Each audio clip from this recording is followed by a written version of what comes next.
సత్యసాయి జిల్లా హిందూపురంలో వైసీపీకి big shock తగిలింది. మున్సిపల్ చైర్పర్సన్ ఇంద్రజతో పాటు 9 మంది కౌన్సిలర్లు ఎమ్మెల్యే బాలకృష్ణ సమక్షంలో టీడీపీ గుటికి చేరుకున్నారు. దీంతో హిందూపురంలో వైసీపీ తుడిచిపెట్టుకుపోయే పరిస్థితి నెలకొంది.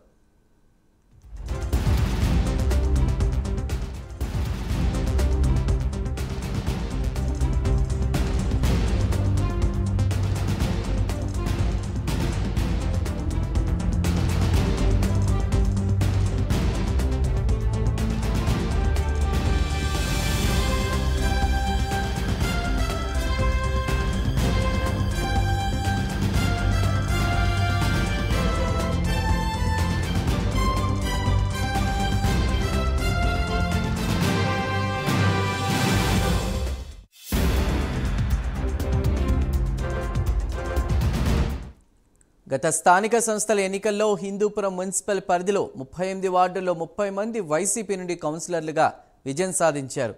ఆ పార్టీ విధానాలు నచ్చక తెలుగుదేశం పార్టీలో చేరినట్లు మున్సిపల్ చైర్పర్సన్ ఇంద్రజ స్పష్టం చేశారు. మరో 2 రోజుల్లో మరికొంతమంది వైసీపీ కౌన్సిలర్లు టీడీపీలో చేరే అవకాశం ఉందని ఆశాభావాన్ని వ్యక్తం చేశారు.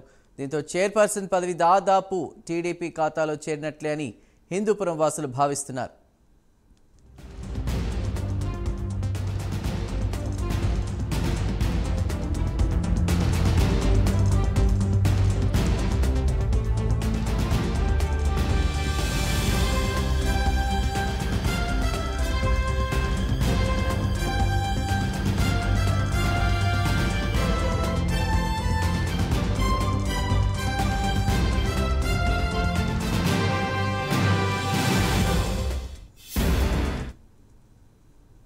టీడీపీ కౌన్సిలర్లు 6 మంది ఉండగా బీజేపీ కౌన్సిలర్ ఒకరున్నారు.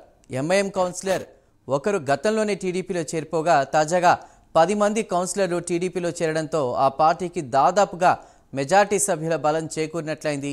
ఇదిలా ఉండగా మరికొంతమంది వైసీపీ కౌన్సిలర్లు టీడీపీలోకి చేరే ఛాన్స్ ఉందని తెలియడంతో వైసీపీ శ్రేణుల్లో ఆందోళన నెలకొంది.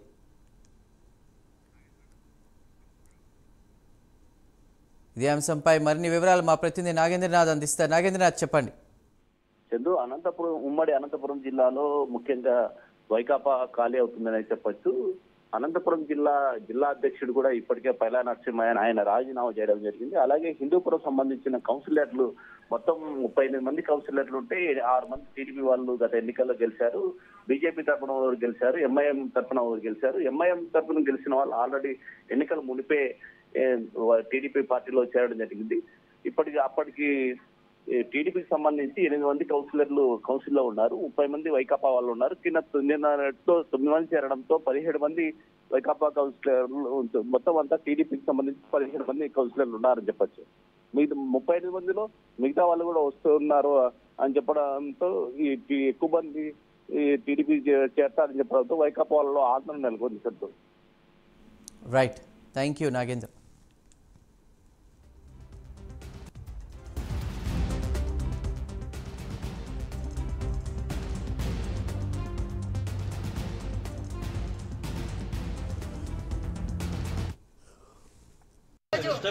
హిందూపురం ఎమ్మెల్యే అయిన నందమూరి బాలకృష్ణ గారు మున్సిపల్ చైర్పర్సన్తో పాటు 9 మంది కౌన్సిలర్లు ఈరోజు మన హిందూపురం ఎమ్మెల్యే నందమూరి బాలకృష్ణ గారి ఆధ్వర్యంలో మేమందరూ కూడా ఈరోజు చేరడం జరిగింది. మా ధ్యేయం అంతా ఒకటే, హిందూపురం అభివృద్ధి జరగాలి. గత 3 సార్లు హ్యాట్రిక్ కొట్టిన నందమూరి బాలకృష్ణ గారు ఎన్నో అభివృద్ధి పనులు చేశారు. గొల్లపల్లికి సంబంధించింది, వాటర్ సంబంధించింది కానీ, లేకపోతే ఎన్నో వార్డుల్లో నందమూరి బాలకృష్ణ గారు ఎన్నో అభివృద్ధి చేశారు. అందుకే ఆయన నాయకత్వంలో మేమందరూ కూడా కలిసి నడవాలని, మేమందరూ కూడా మంచి నిర్ణయం తీసుకుని ఈరోజు సార్ గారి ఆధ్వర్యంలో చేరాము. మేమందరూ కూడా అభివృద్ధి పరంగా ఉంటామని, ప్రజల సమస్యలన్నీ కూడా మేము తీరుస్తామని ఈ సందర్భంగా తెలియజేస్తున్నాను. మరొక్కసారి మా నందమూరి బాలకృష్ణ సార్ గారికి ఎమ్మెల్యేగా 3 సార్లు గెలిచినందుకు మా కౌన్సిలర్ల తరఫున మరొక్కసారి